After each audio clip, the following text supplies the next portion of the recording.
I was recently looking at a Radiance flash sale, and I wrote down 12 possible purchases, but then I researched all of them, the usual places, websites, YouTube videos, Letterboxd, and pared the list down to 6. And maybe you guys do the same thing when it comes to blind buys. And blind buys, boy, I'm reconsidering those. I'm going to get to that a little bit later. But all this brings us to today's episode. This is the Kazdoy Closet. I'm Kazdoy. That's my closet full of all the stuff that I love. And today we look at 6 Radiance discs that we added to our collection in April. Almost all blind buys. And having a little bit of doubt about whether I should continue doing that or not. Let's check it out. So first of all 6 discs, like I said, are on the Radiance label that I bought during one of their flash sales, and even with shipping to the States, which is not cheap, they still came out to about $18 each, which is the lowest price I can find on these anywhere. They're all limited editions, so they're limited to about 3,000 copies. I don't buy any Radiance discs that aren't limited editions because I want that certain strip. I know it's kind of dumb down the side. And of course I want the booklets, which are about 32 pages each or so, and they're usually pretty good. All these films are in color. They all have a reversible artwork, which looks like the original artwork for the films. And at the end of the video, I'm going to show you that original artwork because it's definitely worth looking at. So going chronologically, we're going to start with Tattooed Life. This is from 1965, a brisk 87 minutes long in Japanese. This is a region A and B disc. So after his own gang sets him up to kill a rival mobster, a low-level Yakuza is forced to flee with his younger brother. Sorry about reading all that stuff. This is directed by Seijun Suzuki. I've heard his name. I'm not familiar with his work. I know he's done a couple of films like Tokyo Drifter and Branded to Kill that people seem to like. Extras include a commentary track and some archival interviews. The second one I bought is Tokujiro Lone Yakuza from 1966. Another fairly short one, 90 minutes long. This is in Japanese also, a region A and B. It's about a wandering swordsman who begins caring for the family of a man he killed under orders of his Yakuza boss.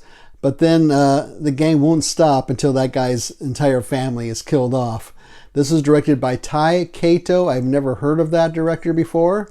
I know he was the assistant director on the classic Rashomon. And the extras here include a visual essay. I always appreciate those visual essays on all these discs. And an interview with a film historian. The third disc that I picked up is 18 Years in Prison from 1967, 91 minutes long, also in Japanese. This is region A and B. And this is about a former soldier who's caught working the black market and is sent to prison while his partner escapes and starts his own Yakuza gang. I'm pretty much a sucker for almost any prison film. This was also directed by Tai Kato. And I'm thinking, boy, I have 2 films by this director now, who I've never heard of. I certainly hope I like his style. These Radiance discs, I like the design they have. I don't think their menus have chapter stops, which is kind of a drag. You gotta go fast forward if you want to catch up with them. Anyways, you know what I mean. And I have been disappointed with a couple of Radiance discs like Red Sun and A Woman Kills. I didn't think were very good. Most of the ones I like are films I was familiar with, actually. So part of my rethinking of this whole blind buy thing, especially, well, I always buy these Radiance discs when they go on sale. But the extras here include an interview with a Japanese film expert and a visual essay on Japanese prison films. So that hooked me right away. Now next we're going to look at the 4th film that I picked up, which is The Landlord. The Landlord is from 1970. It's a much longer film, 110 minutes long. This one's in English and it's region B. It's about a trust fund kid who buys a building in a black New York neighborhood, planning to evict all the tenants, but instead he befriends them and becomes their landlord. This is the only film in today's video that I've actually seen.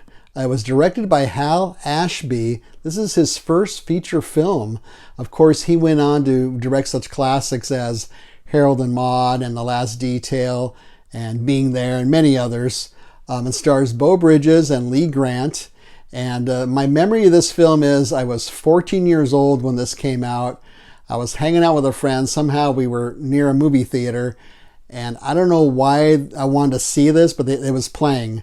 But it was rated R. And at least back then, they did not let you in unless you were 17 or you had an adult with you. So I called Mom up, begged her to come down there, meet my friend and I, and come see this movie with me. I don't know why I was so obsessed with seeing this, but I was. That's my memory of this film. That's about the only thing I remember about this film, is being outside the theater and convincing Mom to come and let my friend in to see this film. The extras here include interviews with Bridges and with Lee Grant and with an Ashby biographer. The fifth Radiance film that we picked up is Sympathy for the Underdog from 1971. It's 93 minutes long in Japanese. This is a region A and B disc. It's about a Yakuza gang that gets driven out of Yokohama by a much bigger gang from Tokyo. So they relocate to Okinawa and violently begin to start over. This is directed by Kinji Fukasaku. He went on to direct Battles Without Honor and Humanity, which I've heard a lot about and people seem to reference quite a bit. And he also directed Battle Royale, which I did see. I think that was maybe the inspiration for The Hunger Games, even though, of course, The Hunger Games was based on a series of books. And this is coming back to my recurring theme in this episode about whether to keep continuing buying these blindly. I watched another one of these directors' films, about half of the film so far, last night, Yakuza Graveyard. I was not too crazy about it. He has the style is cinema verite, handheld, but very frantic, weird angles, and hyper violent, and people smacking each other around constantly and yelling and screaming constantly. It's like not much in terms of character development or anything, at least so far. I still have half the film to watch. So then I found out I have two other films by the same director in my collection on Radiance. So I thought, all right, I need to slow down and figure out what's going on here. Even though the price is good, space is a concern also, as I'm sure it is with a lot of you.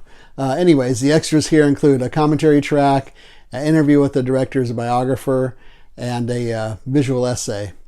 And finally, we have,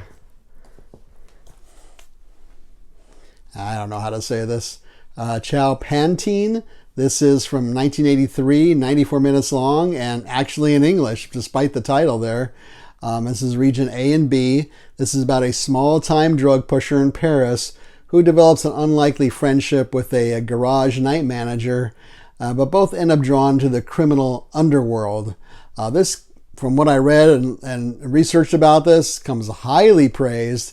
It was a Caesar Award winner for Best Actor, Best Supporting Actor, Best Cinematography, and was nominated for Best Film. So I'm looking forward to this one. The extras include a feature-length documentary on the film, which is pretty cool.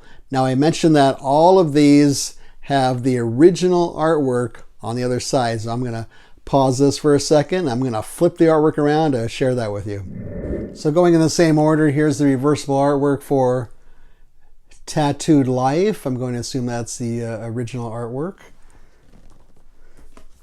This is Tokujiro Lone Yakuza.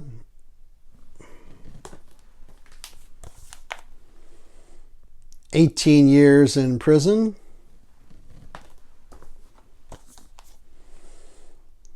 The Landlord, a little suggestive there, I think, but I remember that poster.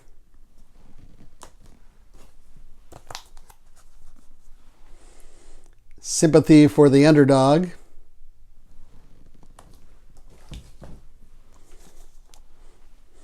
And Chow Pantine. So there we have it. Feel free to leave a comment or suggestion down below. Have you seen any of these, and do you recommend which ones I start with? And what about blind buys? How do you feel about that? I know a lot of you don't do that, and a lot of you do. And part of the fun of collecting, of course, is discovering new things. So, of course, that's going to include blind buys, but it's sort of a conundrum, you might say. Leave a thumbs up. Don't leave a thumbs down. Subscribe would be great. Share this with your friends and neighbors. Subscribing is free. Also free as we're on the Letterboxd app under the Kazdoy Closet. Most recently, we left brief reviews for The Steel Trap and Free Waka. So that's free. What's not free is my ebook is available. It is True Tales from the Teacher Trenches, the ups and downs from 32 years of teaching. And it's available through Amazon.com. It's for your Kindle, but if you don't have a Kindle, you can use it. You can read it on any device you want using the free Kindle app, and it's going to set you back $1.99. So check that out. Otherwise, thanks so much for watching this episode. Hope you liked it. See you next time.